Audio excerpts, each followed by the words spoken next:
It's just like, people who might regret the demise of the family farm. I mean, certainly that's sad in some ways, but it happened for the most part, and we're all relatively fine. And the demise of the exurb will happen too. It's bound to happen as the price of gas goes up. And that's the way I structured my book. It's we just built it on the price of gas. The chapters, basically $4 is the trigger point for people to switch the kind of cars they drive and how much they drove. We saw Americans drive 1 billion less miles last year than they did the year before, and that was the first kind of drop we ever saw like that. That's what we saw last year, right? Right. Because gas had been going up from $1 something a gallon, and eventually it was 2 something, and then 3 something. And a lot of experts were watching this and trying to figure out why people were shrugging. But as it approached $4 a gallon, the country started freaking out. It was a clear psychological trigger. Why, I don't really know, but that $4 mark was magical. And so when that happened, I said to myself, what are the other triggers out there? Surely there's dozens of them. What's it going to take for high-speed trains to become a reality in places other than the Northeast Corridor? What is it going to take for places like Detroit and Pittsburgh to fill back up with people? And like you were saying, the infrastructure is lacking across the country. You're right. But you know what? There are a lot of cities like Pittsburgh and Detroit and St. Louis that have largely emptied out, lost their vitality. Those places are still there. The infrastructure is still there. Those places will fill back up. They'll be rebuilt because it's a lot cheaper to fill up old buildings with old bridges and old grids than to build a new one. Christopher Steiner, my guest on WNYC, senior staff writer at Forbes, and author now of $20 per gallon, How the Inevitable Rise in the Price of Gasoline Will Change Our Lives for the Better. For the better, Frank on Long Island?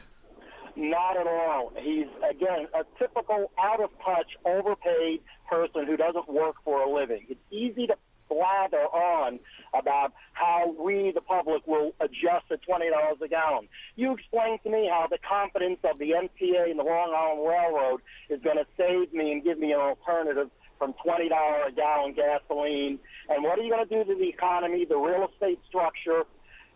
Gasoline makes it expensive, but this kind of pie in the sky, this is what makes it difficult for people after I voted for Obama and have been a lifelong Democrat to remain serious when I listen to stuff like this.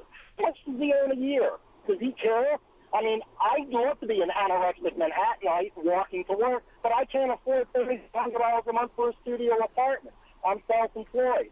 I've worked in academic and in labor relations, but I work in a different field now. He's so out of touch, it's not funny.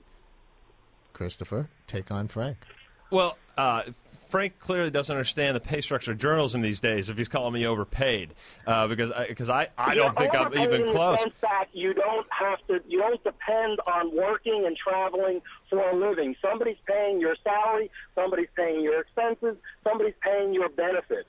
Talk about the massive social, economic, and political dislocation that your theories are going to have. And explain to me how the idiots running the City Transit Authority with people who get paid to go out on disability and make more on disability retirement than they do working for the Transit Authority makes sense. Frank, and I love the line about anorexic Manhattanites.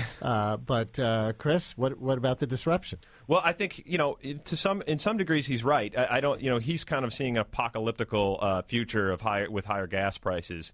And the thing is, I mean, erasures of equity are going to happen, in exurbs and people who live very far from trains and have to drive 7 miles to get everywhere. Those places are going to lose, people who live there are going to lose equity. But it's no different than people who lived in Detroit, in Pittsburgh and St. Louis and places like that. Their equity was erased, over the past 4 decades. And, we've seen this in reverse.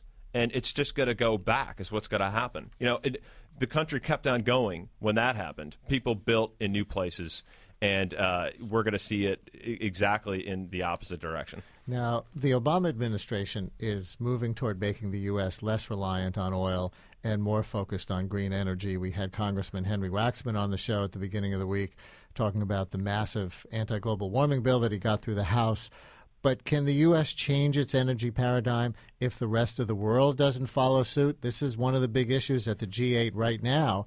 Emerging nations are saying, hey, what about us? You've had 150 years to grow your economy on the backs of pollution. They're in the developing countries are very right. they have their day in the sun right now. Now they see it as we're trying to snatch it away. And I understand their point of view. And it's hard to believe that we will just all go out and start driving electric cars tomorrow, because people don't change unless they're forced to change. And what's going to force them to change is the price of oil. And to mitigate the way we use energy, we need, it's going to be the price of oil that does that in the end. We all talk about using more alternative energy, and that's all part of this. As the price of gas goes up, we will. That's part of the solution. People aren't going to commute 50 miles to go to work. Right now, I live in Chicago, but, there's plenty of people who drive from south suburbs of Chicago to north suburbs to go to work. They spend an hour and a half in the car every day going back and forth, and they think it's okay basically because they can afford it. They can afford the gasoline.